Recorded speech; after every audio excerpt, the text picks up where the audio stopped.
Rusia ataca una mega central nuclear de Ucrania, una de las más grandes de Europa, una que puede producir un accidente del tamaño de Chernobyl multiplicado por 4. Lo que estamos viendo es, escuchemos un poquito, Lu, escuchemos un poquito, esto está pasando en este momento, es información oficial.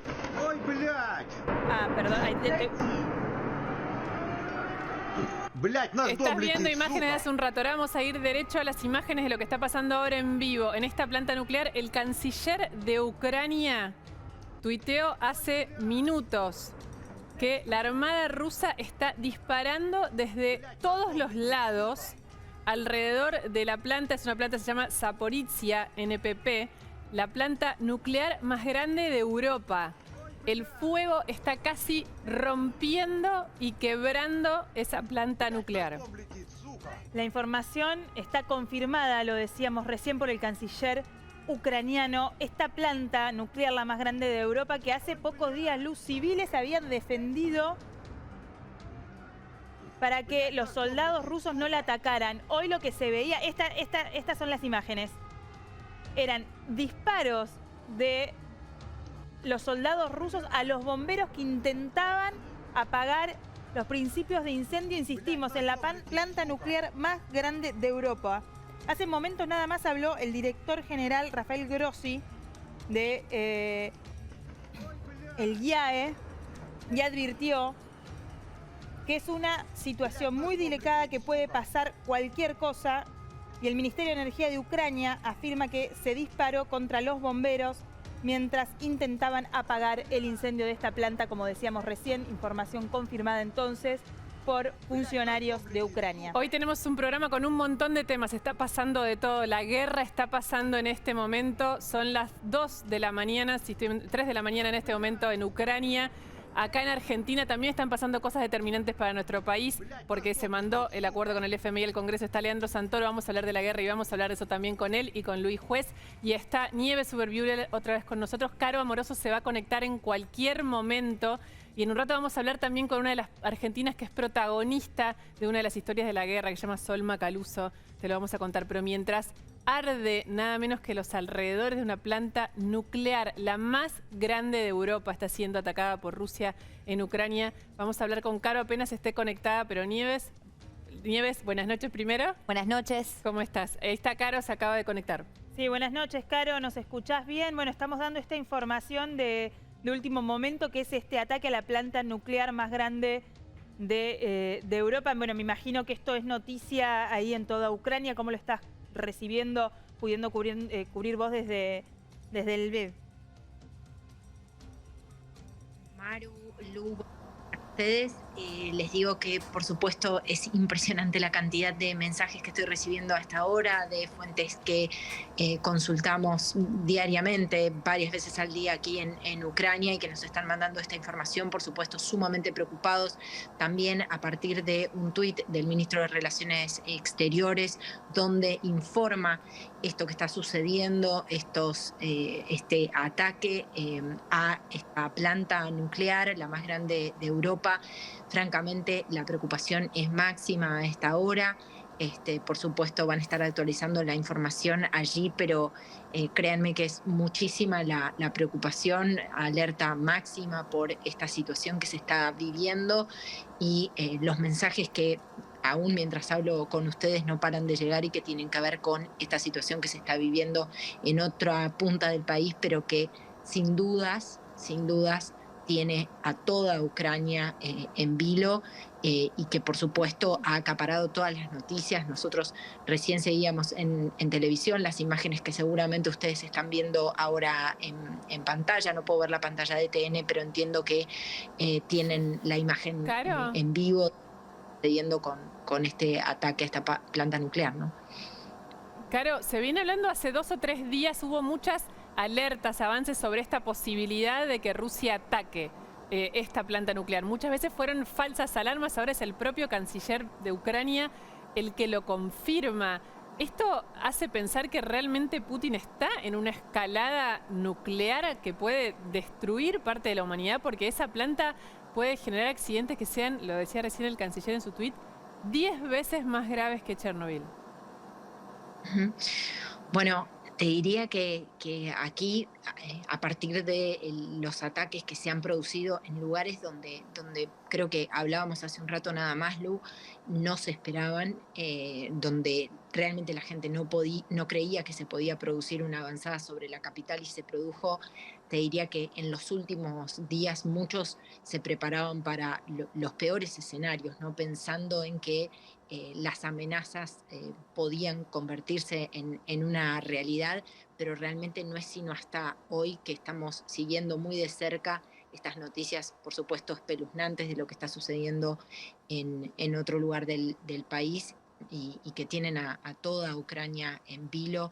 Les contaba recién que las noticias, por supuesto, empiezan a estar totalmente acaparadas por estas imágenes Claro. y la preocupación es total, ¿no? Por lo que esto pueda generar, por el daño que esta pueda ocasionar.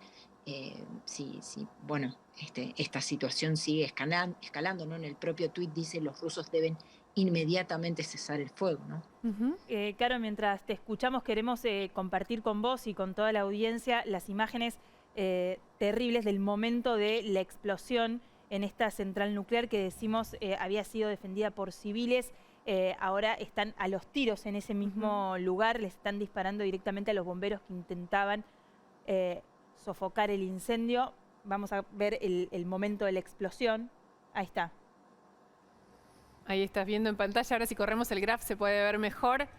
Lo que estás viendo es lo que acaba de poner... Claro, ahí se ve como la detonación, ¿no? Y ahí está el humo, en alerta a toda la humanidad. Esto no significa, y esto seamos importantes porque es un tema muy delicado, una situación muy cautelosa para todo el mundo. A esta hora no hay reportes de que se haya quebrado algo dentro de la planta que implique un riesgo de fuga. Pero es el propio ministro de Relaciones Exteriores de Ucrania el que está diciendo que están atacando y que esto puede pasar. Caro, la sumamos un minuto a Nieves Subervilo, que está también acá con nosotros, para esto, también para tener una dimensión. Caro, ¿Estados Unidos pensaba que esto podía jugarse a esta altura, a una semana de que comience la guerra? Bueno, como dijiste, Caro, perdón, era Nieves. Era Caro y era Nieves. Hola, Caro, qué gusto saludarte. La verdad que estas imágenes asustan no solamente a Ucrania, sino que asustan al resto de Europa, porque tal como pasó en Chernobyl, un ataque nuclear a esta planta, que es 10 veces más grande encima, sería un ataque que repercute no solo en Ucrania, pero en el resto de Europa, las ondas radioactivas. Entonces es algo realmente muy preocupante que muestra lo acorralado que está Putin en un punto de no retorno, porque después de lo que estamos viendo, de los horrores que estamos viendo a las poblaciones civiles, ¿qué tipo de relación diplomática puede volver a tener el resto del mundo con Putin?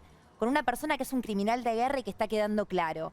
Él, de hecho, no puede ganar esta guerra de forma permanente, porque siempre tendrá insurrecciones, tal como le pasó a Rusia en Afganistán, que terminó siendo una guerra de 10 años. El odio que le está generando con ataques de este calibre posiblemente a una planta nuclear o a áreas residenciales no tienen perdón para la población ucraniana ni para el resto del mundo. No, pero es preocupante también, bueno, Caro, vos lo tendrás más vívido, que tenés la posibilidad de hablar ahí con un montón de gente que está viviendo en carne viva esta guerra, digo, pero la preocupación de un Putin, si es así, que se sienta acorralado, o como muchos decían, que está como fuera de sí, digo, es más preocupante aún. Absolutamente, absolutamente. Y la verdad es que, bueno, ahora puedo decirles que como arrancaba comentándoles al principio, los mensajes no paran de llegar, ¿no? Desde distintas personas que están en puntos diferentes de Ucrania, inclusive en la propia capital Kiev, y que están viendo estas imágenes y por supuesto pensando en que puede haber un horizonte espeluznante, ¿no? Si esto no se logra frenar.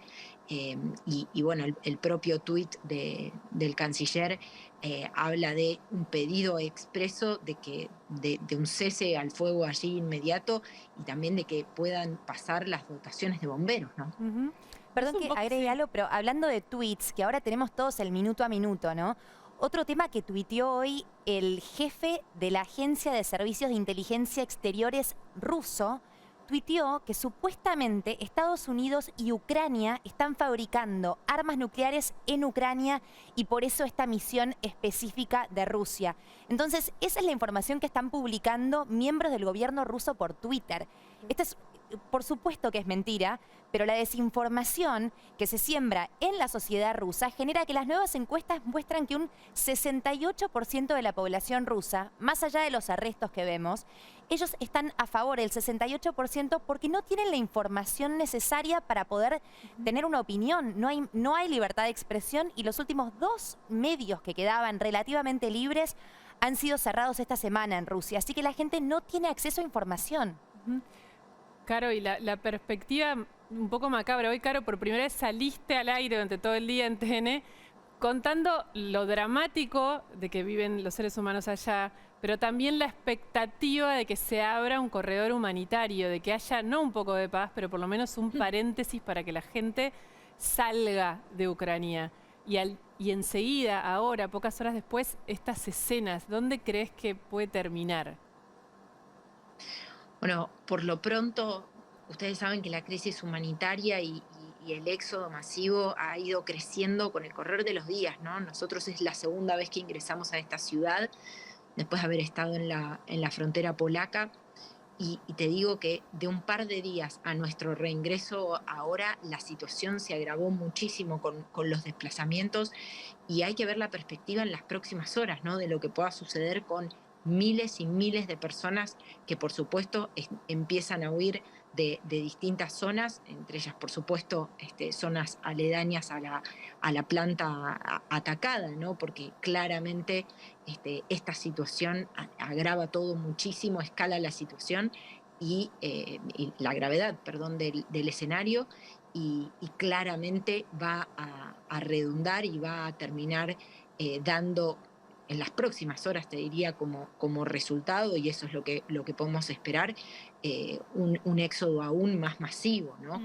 Con todo lo que esto implica. Probablemente se sienta, y mucho, en las próximas horas en esta ciudad, en Lviv, que recibe a muchísimos desplazados del este, de las ciudades más afectadas por los ataques, entre ellas la propia capital, y es de esperar que este número de personas desplazadas crezca a niveles impresionantes en las próximas horas, ¿no? Te diría que hay que estar muy atento también a esta dimensión humanitaria en el día de mañana, ¿no?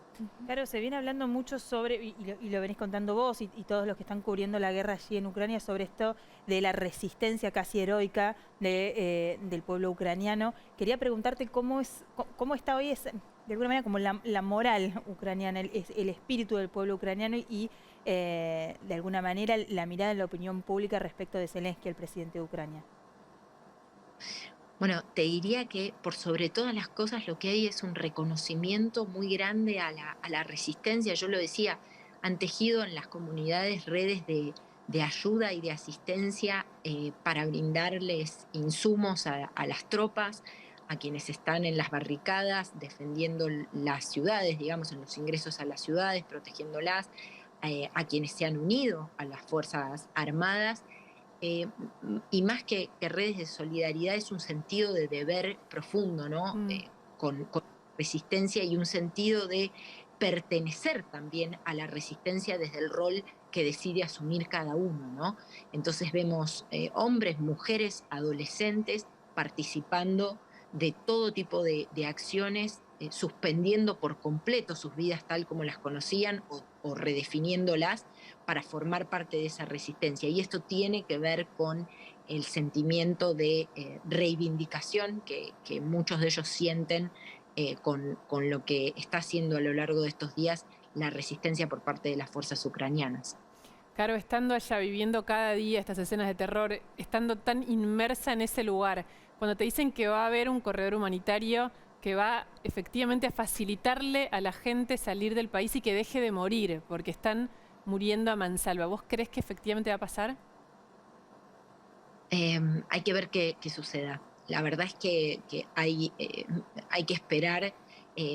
Quizás he escuchado también mucho el escepticismo de muchas personas aquí, porque sucedió en estos días lo que nunca pensaron que iba a suceder. Así que hay que ver qué sucede y qué se concreta de esos compromisos, si se quiere, o de esos acuerdos en aras de poder establecer en efecto un corredor humanitario, pero esa situación urge porque realmente no es sino hasta que uno está aquí que se da cuenta de que la dimensión humanitaria de este conflicto tiene por resultado una verdadera catástrofe, ¿no? De personas desesperadas por llegar a algún territorio seguro, ¿no? Donde no sientan la inminencia de la muerte. Ahí sumamos información. El Instituto Internacional de Energía Atómica está reconociendo ya el ataque, lo repetimos, Caro, a la central nuclear más grande de Europa, una central que había sido defendida por civiles. Vos venías contando esto también, que muchos ucranianos que por ahí, no sé, que profesionales que deciden tomar las armas, otros que no toman las armas pero que se quedan.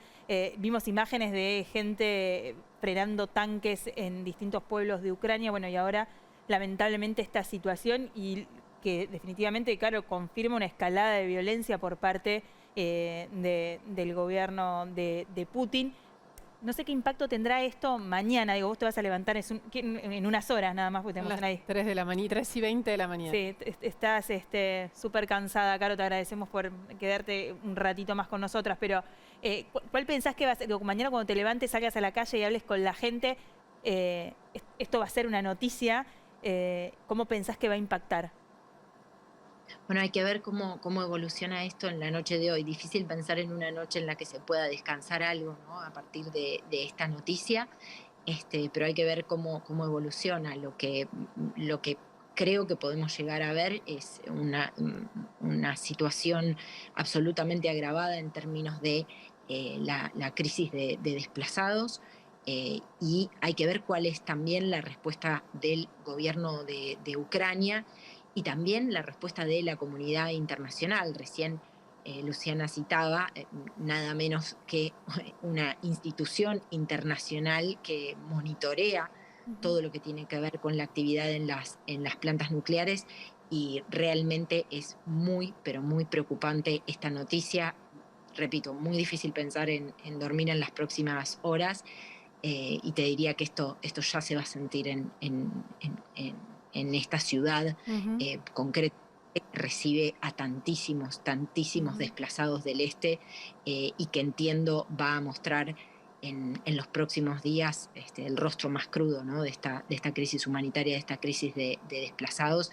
Y también te diría que implica y acrecienta aún más el estado de alerta, si es que se puede, porque están en alerta máxima, ¿no? A lo largo y a lo ancho del territorio ucraniano. Claro. Si siguen a este ritmo, para el fin de semana ya van a haber entrado a la Unión Europea más refugiados que lo que entraron a la Unión Europea en el 2015 en todo el año durante la crisis de Siria. Porque ese año entraron 1.300.000 refugiados, ahora vamos 1 millón en una semana. Sería la crisis de refugiados más grande después de la Segunda Guerra Mundial en Europa. Claro. Sí, absolutamente. Realmente la situación es muy, muy grave. La situación de los desplazados, cuando vas al lado polaco de la frontera, te encontrás, o cuando haces el camino inverso, ¿no? El camino de ingresar a Ucrania, te encontrás con, literalmente es un país que se te viene encima, que se te viene a los ojos. Es un país. Yo lo contaba antes, no podés parpadear de la cantidad de gente y de lo dramáticas que son esas imágenes. Y por supuesto, con las noticias que estamos recibiendo, esa situación se va a agravar. Va a ser necesaria una articulación para hacerle frente a esto que sin dudas es una crisis humanitaria de proporciones, con crecimientos estrepitosos en los números, ¿no? Estamos hablando ya, en el día de hoy lo arrancábamos hablando de más de 1 millón de desplazados, más de 1 millón de desplazados. Por supuesto, se ve buena parte de esto en Polonia, ¿no? Donde nosotros mismos hemos registrado la cantidad de personas que ingresan, y todas las comunidades también al servicio de hacerle frente a esto, que también alteró por completo el funcionamiento de las localidades de frontera en Polonia, ¿no? Caro, primero que nada agradecerte un montón. Están haciendo un gran trabajo vos con todo el equipo, con Gonza y los chicos. Agradecerte porque son las 3:20 de la mañana, estás transmitiendo desde muy temprano. Sé que no se van a dormir porque acaba de pasar algo gravísimo. Te vamos a dejar descansar un poquito y sobre todo volvemos con vos, aunque sea por teléfono, si algo más surge en esta madrugada para ustedes, ¿sí? Por supuesto, a disposición, chicas. Buenas noches para ustedes. Muchas gracias, Caro. A ver, está con nosotros Leandro Santoro, Luis Juez, lo decíamos recién. Santoro, buenas noches, gracias por venir. No. En la Argentina vimos desde que estalló esta guerra o la invasión de Rusia a Ucrania, como distintos momentos del gobierno argentino. Desde primero una cosa como muy tibia, un comunicado de Cancillería muy tibio, después un poco más avanzado y después sí se habló recién de invasión. ¿Por qué nos cuesta tanto a veces llamar a las cosas por su nombre? Como decís vos, en el discurso del 1 de marzo el presidente habló claramente de invasión de Rusia a Ucrania. Yo creo que la Argentina es un país periférico que tiene que ser muy cuidadoso cómo se intromete en los asuntos de otros estados, básicamente porque la vez que lo hicimos, en la década del 90, nos costó 2 atentados. Sin embargo, las declaraciones de la Cancillería argentina fueron contundentes, reclamando el cese de las hostilidades y condenando la invasión. Lo que creo yo que las fuerzas democráticas del mundo se están pronunciando hoy prácticamente es unánime. Vamos a decirle a la gente, no se trata de un conflicto entre el socialismo y el capitalismo. O sea, la izquierda en Europa está condenando la invasión de Ucrania con total claridad, inclusive muchas veces en un tono más alto de lo que lo hace la derecha. Para nosotros lo más importante es obviamente garantizar que las instituciones internacionales funcionen, porque se han violado principios del derecho internacional como la integración territorial, y eso la Argentina ha sido contundente en su manifestación a lo que eso significa, y fundamentalmente tratar de garantizar que dentro de lo que son las instituciones que se construyeron después de la posguerra, se vuelva a retomar cierta normalidad sobre la base de que efectivamente nos debemos como humanidad un rediseño de esa arquitectura internacional, porque tanto el Consejo de Seguridad de Naciones Unidas como otras instancias también de articulación transnacional en general están atrás de los acontecimientos. Y qué difícil discutir eso en un contexto como el actual igual, ¿no? Por supuesto, sí, bueno, pero lo digo en relación a que además nosotros inclusive tenemos otro problema de carácter doméstico, que es un proceso de renegociación con el Fondo Monetario Internacional, que hace que justamente la Argentina tenga que llevarse bien con todos, porque el Fondo Monetario Internacional es un club de gobiernos, donde están todos, los chinos, los rusos, los norteamericanos. Entonces, la situación de la Argentina se tiene que también leer a partir de ese gran condicionamiento que en estas horas tiene sus momentos decisivos. Que a veces es muy duro de aceptar, ¿no? Porque estamos hablando de una masacre humanitaria, unilateral, y a veces esos equilibrios políticos parecen duros de aceptar. En un ratito igual vamos a hablar del acuerdo con el Fondo Monetario Internacional. Tenemos un montón de preguntas, era uno de los temas del día, acaba de pasar esto en la central nuclear, por eso avanzamos con este tema. También está acá Bruno Giacono, que tiene una investigación. La semana pasada Bruno te mostró cómo Argentina tenía acuerdos específicos para que entrenen a los soldados argentinos en Rusia, que están vigentes. La semana pasada empezó la guerra y esta semana Bruno pasó en limpio todos los acuerdos que tenemos, y si hicimos como otros países que los dieron de baja en masa, o si rechazamos políticamente lo que está pasando en Ucrania, pero mantenemos los acuerdos. Esa pregunta la va a responder Bruno con datos reveladores. Pero también está Luis Juez conectado, porque como decía Maru, queremos hablarlo del FMI en el Congreso, queríamos tener las dos caras, está desde Córdoba. Juez, buenas noches. ¿Cómo le va? ¿Cómo están ustedes? ¿Cómo están? ¿Bien? Bien, muy bien. Gracias por este rato con nosotras. Quería hacer una preguntita por todo esto que estamos conversando sobre Ucrania. Para usted, como para Santoro, ¿también es contundente la posición del gobierno argentino en rechazo a la invasión de Rusia a Ucrania?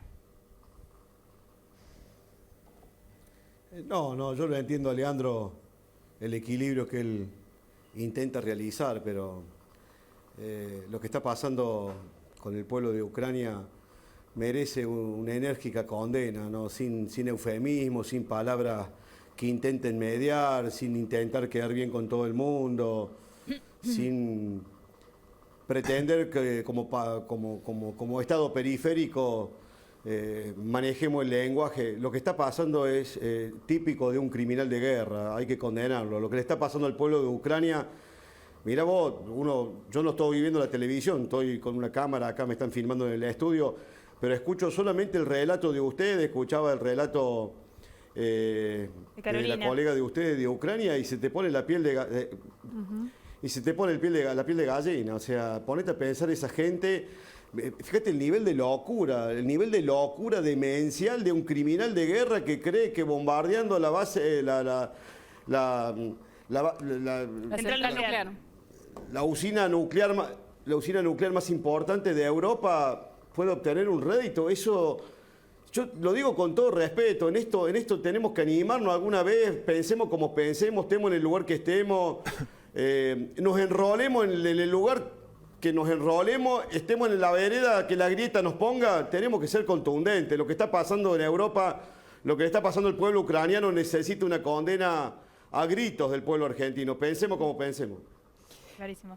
Clarísimo. Lo sumamos a Bruno, que está acá parado, les decíamos recién, hablamos de los acuerdos, ¿no? Una cosa es lo simbólico o lo discursivo en referencia al rechazo de la violencia en Ucrania por parte de Rusia, y otra cuestión son los acuerdos bilaterales, los que tenemos. Exactamente, se firmaron un montón cuando Alberto Fernández estuvo en Rusia hace un ratito nada más, menos de un mes. Y Bruno, ¿siguen vigentes todos hasta ahora? Por lo menos es la información que tenemos. Sí, así es. Maru, Lu, buenas tardes. Buenas noches, perdón. Sí, siguen todos vigentes hasta ahora. No hay ningún tipo de modificación. De hecho, preparamos un tape para que los resume muy bien, para que la gente los vea. Pero hasta ahora la decisión del gobierno de Alberto Fernández es de sostenerlos, de mantenerlos sin ningún tipo de cambio. Miremos este tape. Dale.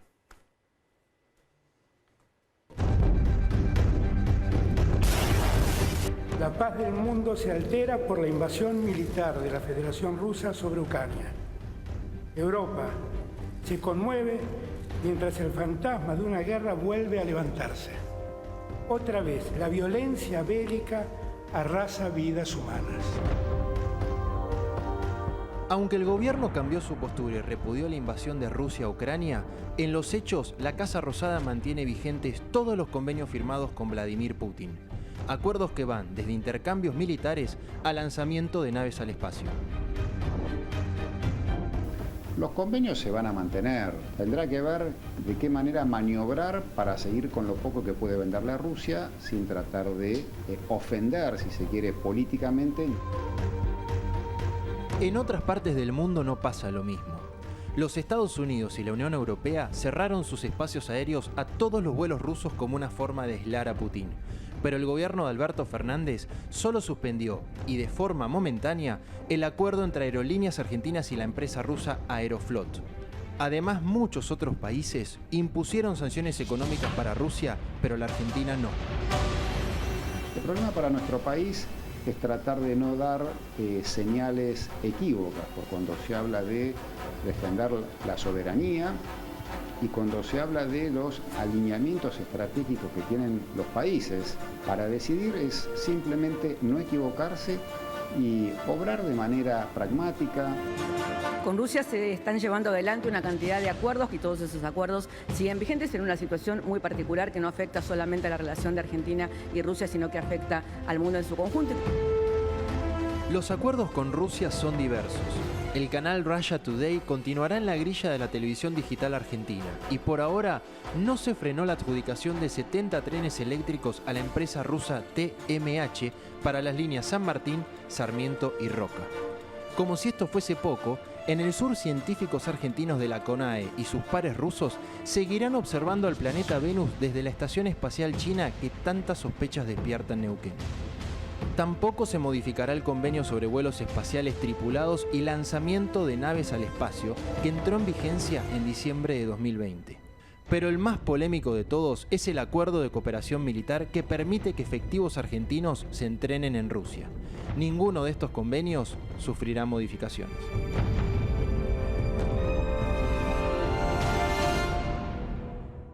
Ninguno de estos convenios sufrirá modificaciones, dice Bruno en el tape. Esto es información oficial, Bruno. Sí, así es, por supuesto, con documentación oficial, como podíamos ver. Y el dato que les quiero agregar a estos convenios que acabamos de ver en este informe es que la Argentina, el gobierno de Alberto Fernández, analiza comprar aviones de guerra a Rusia y blindados de guerra a la Federación Rusa. Son documentos oficiales a los que accedimos. En 2021, la Fuerza Aérea Argentina envió un pedido oficial a la empresa estatal rusa que fabrica y diseña el armamento que utiliza las distintas Fuerzas Armadas de Vladimir Putin, requiriendo información sobre un avión en particular, que es el MiG-35. Bruni, ¿esto cuándo pasó? En 2021. En 2021. ¿Y esa intencionalidad de compra sigue vigente? Sigue vigente, así es. Ok, esto que estamos hablando es una intención de compra. No podemos decir como una decisión política si se baja o no, porque no lo compraron, pero es importante para que veamos hasta qué punto la alianza funciona y está activa. Me parece que es importante destacar también que Bruno habló hoy con funcionarios del Gobierno Nacional. Está bien, no conocían los funcionarios del Gobierno Nacional lo que está pasando, por ejemplo, ahora, en este momento, que es este ataque a la central nuclear más grande de Europa. Acaba de pasar, lo estamos viendo, se lo estamos mostrando y contando. Habrá que ver si, aún conociendo este tipo de información, la escala de violencia que mantiene y que tiene Rusia respecto de Ucrania, se mantienen aún vigentes estos convenios, muchos de ellos militares, digo, justamente. Muchos de ellos militares, incluido el que tiene que ver con el entrenamiento, o por ejemplo el de los vuelos. Hay de todo tipo, tienen que ver con medios de comunicación. Hay un montón de acuerdos que en este momento la mayoría de los países del mundo los están dando de baja, ¿no, Nieves? Sí, absolutamente. De hecho, en Estados Unidos hay una grieta igual o peor que la que hay en Argentina en la política, pero vale la pena recalcar cómo el plano político entero, tanto republicanos como demócratas, en esta cuestión, en lo que es Ucrania, respondieron en bloque. Ahí no hubo grieta y eso se está viendo como que cruzaron la línea de crímenes de guerra, cruzaron ciertas líneas que no permitió que la división interna se muestre en el plano internacional. Y por eso es que Estados Unidos muestra no solo alianza interna, sino también con sus aliados, con la OTAN. Estamos viendo una respuesta en bloque y sí, quizás no es lo mismo que se ve en otros países. De hecho, hoy funcionarios ucranianos pidieron apoyo más fuerte por parte de Latinoamérica específicamente. Leandro Santoro, digo, conociendo este contexto, lo que está pasando, ¿cree que esto, digo, en su opinión personal, como diputado del Frente de Todos, que la Argentina debería bajar estos acuerdos que mantiene con Rusia? Mira, primero me cuesta creer que la Argentina vaya a comprar aviones caza de combate MiG. No quiero... No, eso es un documento oficial del Ministerio de Defensa. Sí, pero bueno. Dios, es un plan de... ¿Dice que averigüen por deporte? No. ¿Que averigüen el precio por deporte? No sé, me cuesta creer. Son funcionarios que no gestionan, digo, que no funcionan. No, pero no sé, no lo sé. Es la primera información, vos mismo dijiste que era información que solamente vos manejabas. No tengo por qué no creerla, pero me cuesta creer. No me parecería que la Argentina está para hacer ese tipo de gastos, ¿no? Después, a ver, lo mismo que les vengo repitiendo recién. Primero, la condena enérgica al uso de la violencia, a la invasión. Recién ustedes acaban de poner en la edición del video las palabras del presidente de la Nación diciendo exactamente lo mismo. Eso para mí es categórico y coincido con lo que dice Luis. O sea, yo creo que esto es, independientemente de las ideologías, nadie puede estar de acuerdo con lo que está pasando en Ucrania y mi mayor solidaridad a todas las personas que se sienten afectadas por el conflicto. Eso es sin discusión. Ahora retomamos con Santoro por el tema del FMI que decíamos recién, pero tenemos información de último momento, tiene que ver con lo que abrimos el programa.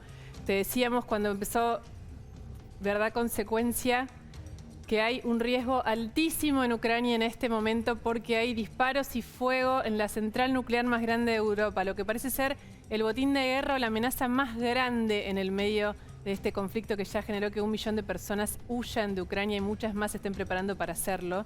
Se informó la Cancillería de Ucrania que se abrió fuego sobre esta central nuclear. No significa, y confirmamos esto, que en este momento haya riesgo de una filtración nuclear. Lo que significa es que sí está todo bajo una situación de riesgo. Esa es las imágenes que son en vivo en este momento sobre lo que pasa ahí. La información que nos va llegando indica que el incendio en las centrales nucleares está como dentro de lo que puede suceder, que en este caso se produjo el incendio en el edificio de formación fuera de la central nuclear, por eso no hay fuga de radiación.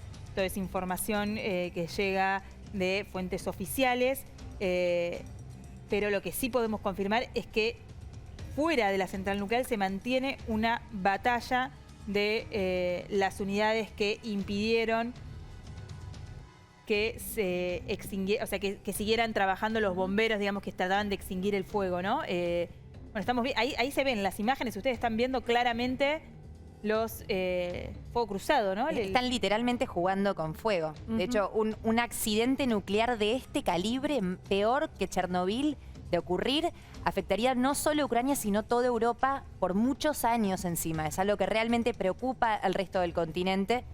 Pero Putin parecería no tener vuelta atrás, se siente acorralado y no tiene límites. Está destruyendo el país entero, similar a lo que hizo con Chechenia en la Segunda Guerra de Chechenia, que destruyó su capital, también en un asedio de más de un año. Las imágenes realmente estremecen. No paramos de mostrárselas porque aún viéndolas a uno le cuesta creer que esto esté pasando. Lo que están viendo es un enfrentamiento en la base nuclear más grande de Europa.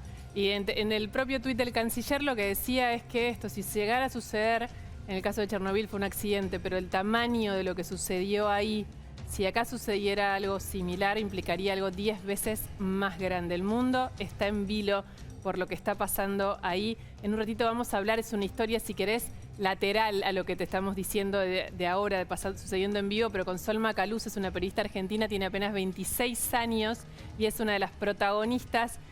Su cobertura terminó siendo una historia de guerra y te vamos a mostrar por qué. Lo que estábamos viendo recién era el tuit, no sé si lo podemos volver a mostrar, está el tuit del canciller ucraniano. El ejército ruso está disparando desde todos los lados contra la central nuclear, la planta de energía nuclear más grande de Europa. El fuego ya se ha desatado. Si explota será 10 veces más grande que Chernobyl. Estamos hablando del accidente nuclear que generó en su momento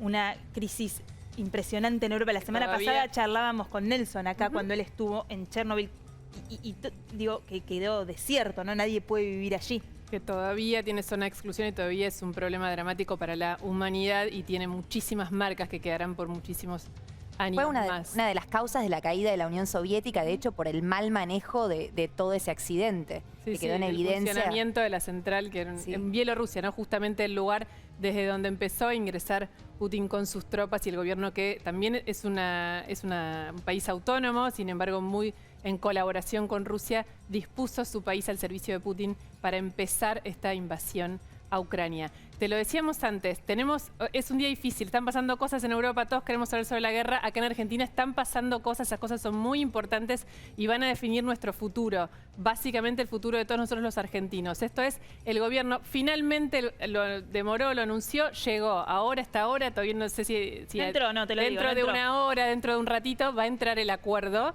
Y la pregunta del millón es, nunca, por lo menos yo no tengo registro de que cubrimos política, nunca se vio una dispersión tan grande en las dos fuerzas políticas principales respecto a una unidad de criterio. ¿Qué hacemos con este acuerdo? ¿Quién lo va a votar? ¿Alguien lo va a votar? ¿Se va a aprobar con 3 votos? Esa es una de las preguntas que obviamente tenemos para Leandro Santoro y también vamos a hablar con Luis Juez, que está conectado. Exactamente. Santoro, se lo pregunto ahora. ¿Lo va a votar a alguien? O sea, ¿alguien está convencido de votar este acuerdo? Así como, ¿lo votamos con convicción? Primero creo que los tendrían que acompañar son los que contrajeron la deuda, ¿no? El Fondo Monetario Internacional está en la Argentina del 2018. Hoy tenemos un acuerdo con el Fondo Monetario que es de cumplimiento imposible. Para que ustedes se den una idea, este año hay que pagar 19.000 millones de dólares. Y el año que viene también es un compromiso grande. Y el saldo comercial de la balanza argentina fue de menos de 15.000 el año pasado, que fue un año récord. Es imposible de cumplir. Entonces, en principio, creo que quienes trajeron al Fondo Monetario de la Argentina tienen una responsabilidad. En segundo lugar, el gobierno de Alberto Fernández, cuando asumió, identificó que esta era la principal restricción. Si vos no tenés un acuerdo con el Fondo Monetario Internacional, yo lo vengo diciendo hace mucho tiempo, en la Argentina hay un colapso social. ¿Por qué? Porque nosotros tenemos una economía bimonetaria. Vos, para estabilizar los precios, necesitas tener reservas en el Banco Central que te permita hacer política cambiaria. Y para estimular la industria y dar todo lo que se necesita, los insumos que se necesita para garantizar la creación de puestos de trabajo, se necesitan dólares. Con lo cual necesitas dólares para estabilizar los precios y para estimular la recuperación. Desde mi perspectiva personal, lo vengo diciendo hace mucho tiempo, el acuerdo que se consiguió es un buen acuerdo, comparado además con acuerdos que ha cerrado el fondo con otros países de la región, es muy buen acuerdo, no resuelve los problemas de la Argentina, un acuerdo de esta naturaleza, pero no tenerlo los agrava de manera dramática. Lo que usted dice parece cargado de sensatez, digamos, es como más o menos el sentido común de lo que todo el mundo dice, pero su fuerza política, básicamente, la Cámpora hace un ratito sacó un video poniendo a Néstor Kirchner hablando en contra del FMI, de los acuerdos con el FMI. La pregunta del millón acá es eso, está bien, usted piensa como el presidente, pero sí, la fuerza política que usted representa no piensa como el presidente en su totalidad. No hay unidad de la criterio. fuerza política es diversa. En primer lugar, el discurso de Néstor Kirchner que recupera el video de la Cámpora es correcto. Pero lo que pasa es que entre el 2003... Pero lo recupera hoy. Sí, sí. Cuando el presidente de la Nación de su fuerza política manda al proyecto. A ver, está haciendo lo que haría un opositor. Digo, si le preguntamos a Luis Juez, que en un ratito se lo vamos a preguntar, seguro... Déjenme terminar la respuesta. Además me imaginé que me iban a preguntar esto. Y bueno, sería raro si no lo hicieran. Obviamente. Sí. Mira, Néstor Kirchner entre el año 2003 y el año 2006 le pagó al Fondo Monetario Internacional 17.000 millones de dólares. Yo te puedo asegurar que si Alberto tuviese 45.000 millones de dólares de reservas en el Banco Central, también se los pagaría. Porque nadie quiere tener al Fondo Monetario auditando las cuentas. Entonces la discusión acá es primero, ¿por qué vino el Fondo a la Argentina? El Fondo no lo trajimos nosotros. Y la segunda discusión es, cuando tenemos este problema y lo reconocemos, ¿qué es lo que tenemos que hacer? La posición de la inmensa mayoría del bloque del Frente de Todos es que este acuerdo tiene que salir para resolver un problema de la Argentina y para evitar un mal mayor. Yo hasta ahora no me quiero pronunciar anticipándome a lo que pueden llegar a hacer otros compañeros, porque paradójicamente no han dicho qué es lo que piensan hacer. Y me quiero mantener en ese lugar, porque mi obligación también, primero, es defender los intereses de la Argentina y segundo, defender la unidad del Frente de Todos. Entonces, para ser cauto, les quiero decir cuál es mi opinión, cuál es la que creo que es la opinión mayoritaria del Frente de Todos y cuál es la opinión del Presidente de la República. Cautela, no está mal tener cautela. Juez, ¿el kirchnerismo está boicoteando el acuerdo con el fondo? Tienen exceso de cautela.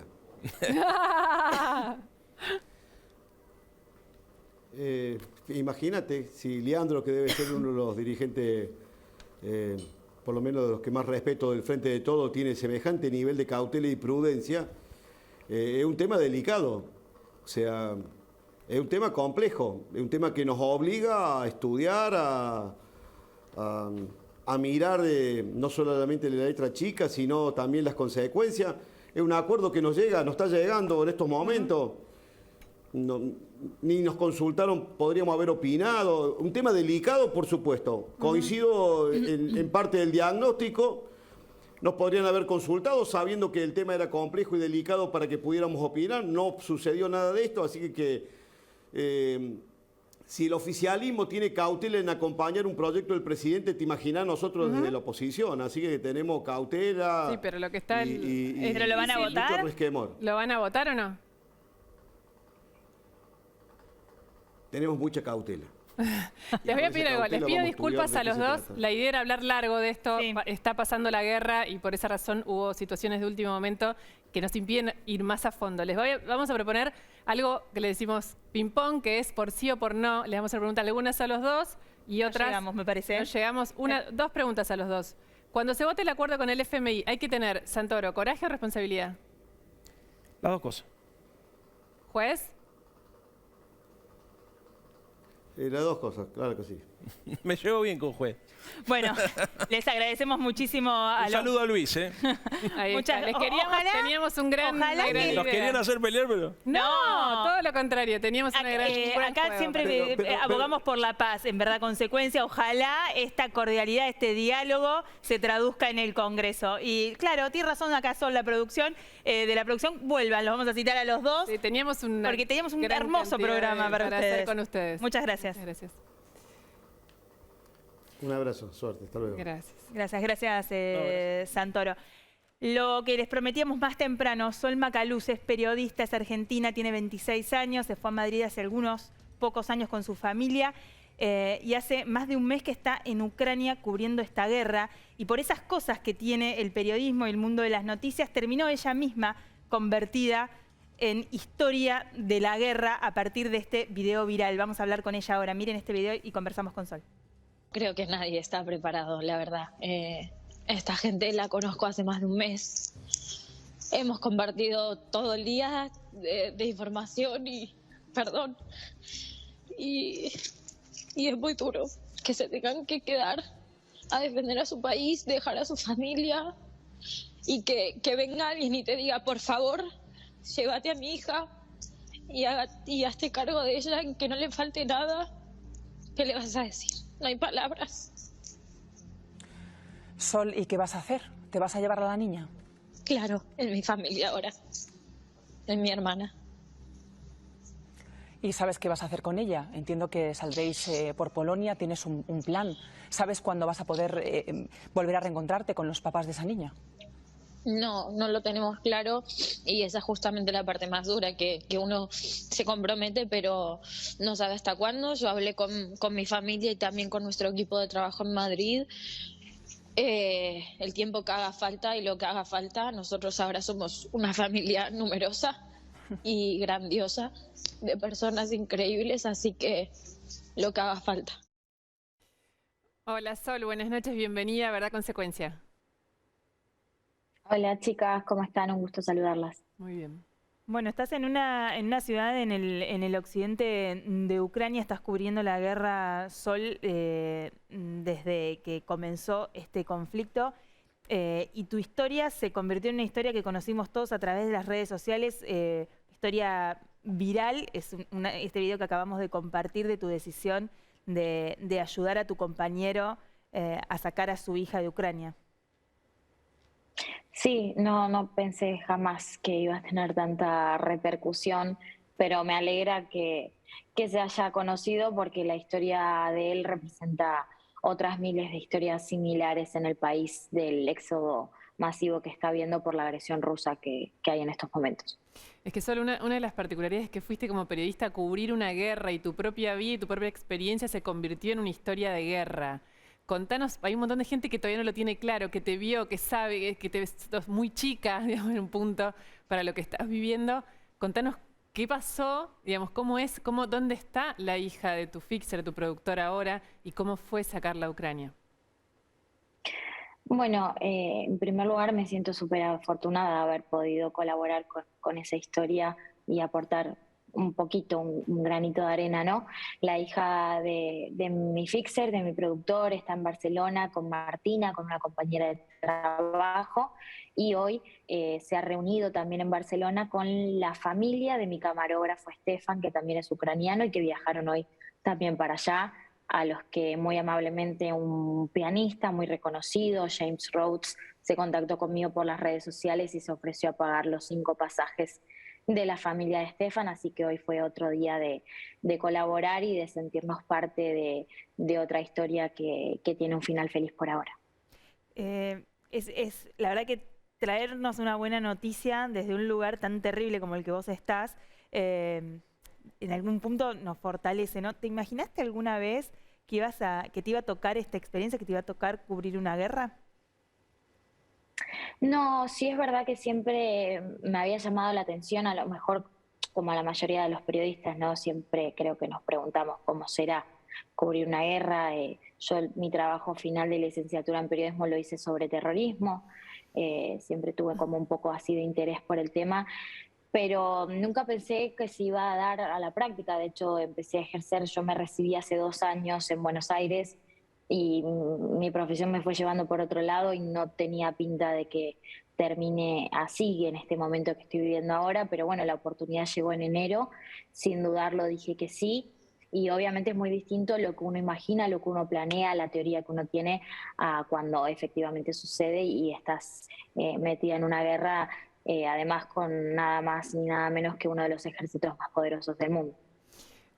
¿Cómo podrías decir en tu experiencia, en tu vivir en la guerra, cómo sentís ese potencial, esa violencia del ejército ruso?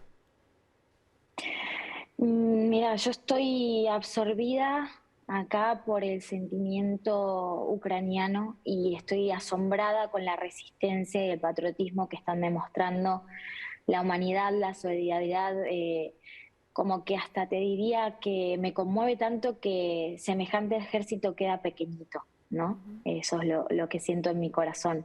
Es tan grande todo lo que veo en cuanto a la humanidad y a la solidaridad, todo lo que demuestra el pueblo ucraniano, no solo entre ellos, sino, por ejemplo, con mi equipo nos ha tocado evacuar de Kiev alrededor de un viaje de 5 días y nos hemos quedado en diferentes casas de familias ucranianas que no nos conocían de absolutamente nada que no tenían por qué contenernos ni refugiarnos y estaban ahí todos con una sonrisa, con un plato de comida, súper agradecidos por estar ejerciendo nuestra profesión en estos momentos tan críticos en su país. ¿Cómo fue esa huida de Kiev? ¿Cómo fue dejar Kiev? Lo hiciste con Stefan, ¿no? Lo hice con Stefan, con Max, con la hija de Max, con Nuria, otra compañera periodista, con Martina, la camarógrafa, éramos 9, y con 2 periodistas más que estaban en nuestro hotel en Kiev y no tenían con quién evacuar y no sabían qué hacer, y también los acogimos, un periodista español y otro francés. Fueron momentos de incertidumbre. De hecho, ahora la segunda ciudad en la que pasamos la noche, en Irpin, a 15 kilómetros de Kiev, está completamente destruida ahora. Entonces, ponerte a pensar que vos estuviste ahí, que estuviste tan cerca, que hasta ahora venís afortunadamente esquivando todo eso, pero que hay muchas otras personas que no pueden, es como un sentimiento agridulce, ¿no? Como que por un lado te sentís afortunado y por el otro la impotencia de no poder ayudar más y no poder ayudar a tanta gente que lo necesita. ¿Dónde está tu fixer ahora? Porque su hija está en Barcelona, seguro tiene 17 años. Es una enorme ayuda cooperativa, pero es chica también, ¿no? Para la que le está tocando. ¿Dónde está su mamá y su papá ahora? Están en Kiev, porque no quieren dejar a los padres de él, que están en un refugio, y están ahí, resistiendo. ¿Y hablas con ellos? Sí, constantemente, soy muy pesada, le escribo cada media hora, ya lo debo tener harto, ¿Tenés pero mucho ya le miedo? dije, aunque sea, sí, me muero si le pasa algo, lo siento parte de mi familia ya. Ellos, vos decís, decidieron quedarse en Kiev. Entiendo que los papás de Fixer, que es el productor, digamos, el productor periodístico del lugar, del territorio con el que vos trabajabas allá, tienen más de 80 años y no, como vos contabas, no quieren dejar su lugar. ¿Vos en algún momento pensaste en seguir quedándote en Kiev? Creo que en un momento ibas a dejar Ucrania para volver a España y decidiste quedarte en Ucrania, pero digo, esa decisión de decir, bueno, me quedo en la capital o llegó el momento de irse, ¿cómo uno termina de identificar en este contexto tan adverso y también con el temor, esto que vos decís, una ciudad en la que estuve antes de ayer, hoy ya no queda nada, está en escombros? La verdad es que la decisión de evacuar fue más que nada de la productora para la que trabajo, por un tema de seguridad para todos.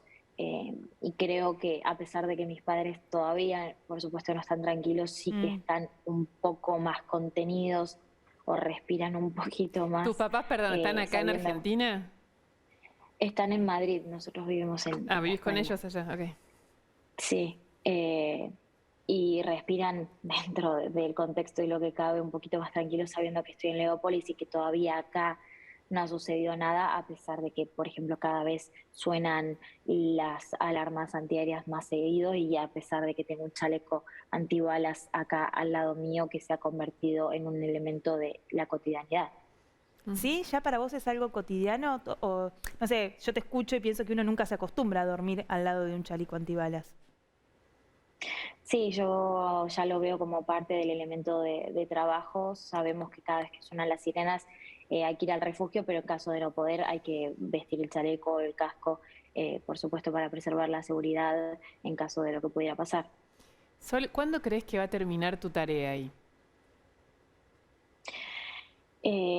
Mira, no tengo ni idea, estoy viviendo día a día. Lo que sí me doy cuenta es que el cansancio se empieza a notar, sobre todo mentalmente. Yo llevo más de 35 días en el país, trabajando con tensión, trabajando más de 12, 14 horas al día, conectando con diferentes televisiones hispanohablantes. Lleva mucho tiempo informar sobre una guerra porque son detalles muy minuciosos, sobre todo hablo en lo personal, yo nunca había tenido una experiencia así, entonces me es mucho trabajo chequear la información, también en tiempos en los que hay una guerra de narrativas constante y desinformación justamente, entonces estás todo el tiempo chequeando, leyendo, preparando los datos, verificando, haciendo una conexión, la otra, durmiendo pocas horas y también todo lo emocional que en nuestro caso nuestro equipo ha vivenciado con nuestros compañeros ucranianos y que también tiene un peso en nuestra tarea diaria. ¿Ustedes cuántos son ahora? ¿Cuál es tu equipo, digamos? ¿Cuántos son?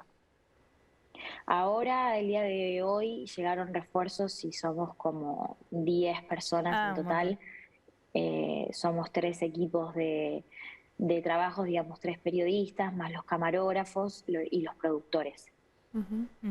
Sol, sabemos que tenés muy poco tiempo, porque estás entre una salida y la otra coberturas, no te queremos robar mucho más tiempo, porque nos dijiste que tenías un ratito y es un lujo poder hablar con vos. ¿Cómo se llama la hija de tu fixer? Dana. ¿Lana? Dana con D de... Dana. Ella está en Barcelona. ¿Vos sentís que va a poder volver a ver a sus padres? Sí, tengo plena confianza. Tengo plena confianza y estoy esperando ese momento y creo que cada día de trabajo acá tiene un propósito y es precisamente seguir informando para que esto acabe cuanto antes y ese reencuentro que simboliza tantos muchos otros llegue lo más pronto posible.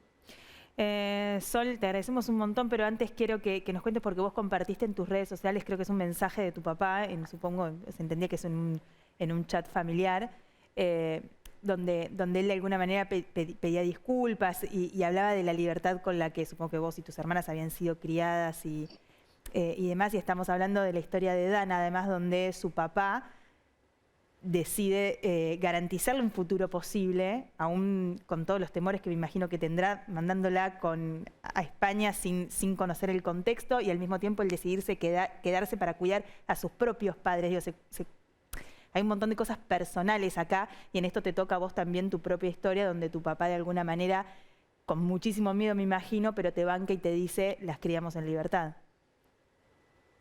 Sí, yo...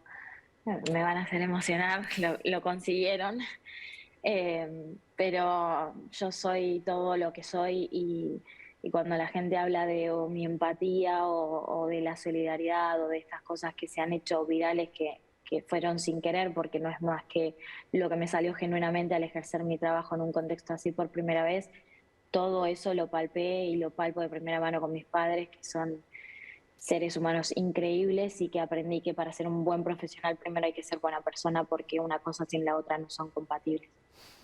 Sol, muchísimas gracias por este rato con nosotras, pero sobre todo por el trabajo que estás haciendo allá, poniéndole mucha garra, pero además muchísimo corazón.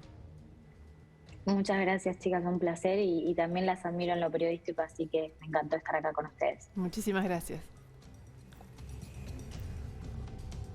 Y estamos tardísimo después de esta nota tan linda que acabamos de compartir con Sol. Hacemos una pausa, pero... Volvemos enseguida con información urgente. Está pasando de todo en Ucrania. Son las 4 de la mañana ya, pero el mundo está mirando a Ucrania porque hay una central nuclear bajo fuego. Ya volvemos.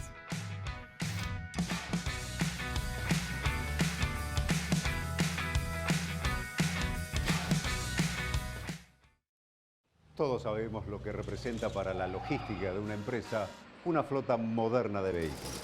Por eso, a la hora de renovar el parque automotor, piense en el especialista. Nadirán Mercado, subastas online.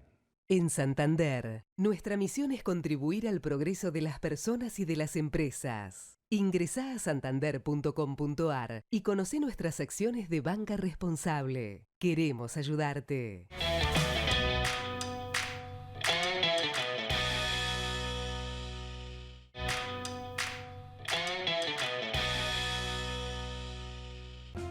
Cumplimos años y lo que nos impulsa a mejorar es saber que todo lo que hacemos es para cumplir siempre con vos. OSPE, 25 años